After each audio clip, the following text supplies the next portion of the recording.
There are a lot of Arkham cutscenes. Punchy ones, loud ones, explosions, Joker doing something gross, and Batman growling like he's been gargling gravel since 2009. But only a handful actually stop the game cold. Moments where you put the controller down for half a second and go, oh, this isn't a superhero game anymore. These are the cutscenes where Arkham stops being about gadgets and combos and starts being about loss, obsession, guilt, and the cost of wearing the cowl. So today, we're picking the single best cutscene from each Arkham game, not based on spectacle, but emotional weight, narrative depth, and how human they allow Batman to be. No nostalgia goggles, no fan service bias, just vibes, pain, and excellent writing. Number 1. Arkham Asylum, Joker's final act. Everyone remembers Arkham Asylum as simple, contained, and almost cozy in retrospect.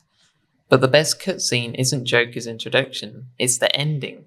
Specifically, Joker refusing to go quietly. After everything, after the Titan, after the chaos, Joker doesn't get a triumphant speech. He gets desperation. This is Joker at his most revealing. Not the god of chaos, not the master planner, just a man who cannot stand the idea that Batman might win and walk away unchanged.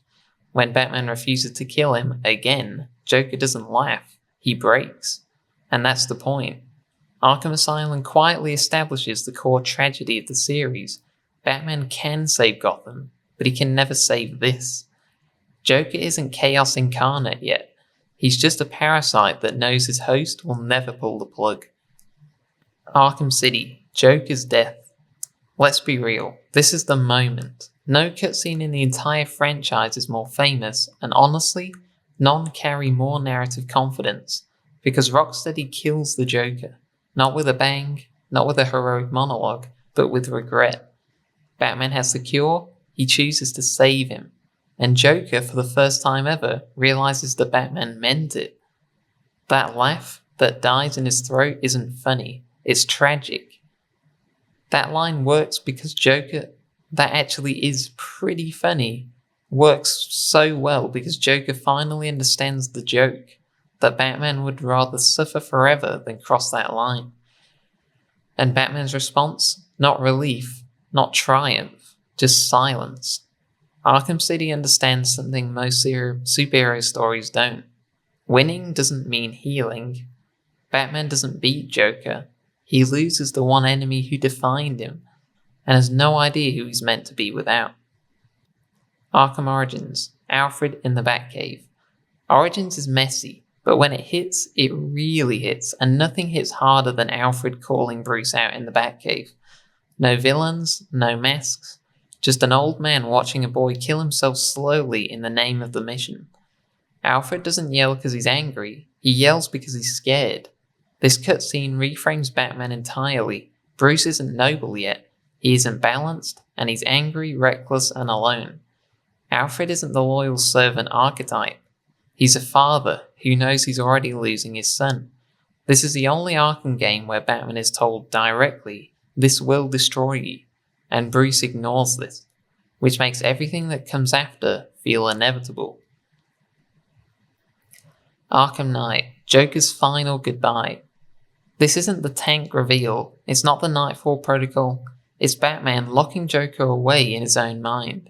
The hallucination Joker actually begging to stay, not because he wants to hurt people, but because without Batman, he doesn't exist. This is Arkham Knight at its most emotionally honest. Joker isn't afraid of death, and he's afraid of irrelevance. But Batman doesn't punch him. He doesn't outsmart him, he walks away. That final image of Joker shrinking into nothing is devastating because Batman finally does what he never could do before.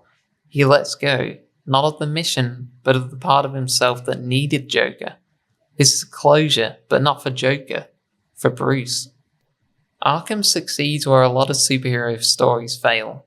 It understands that power fantasies are empty without consequence, and because the best cutscenes aren't about villains losing, they're about Batman paying the price for winning.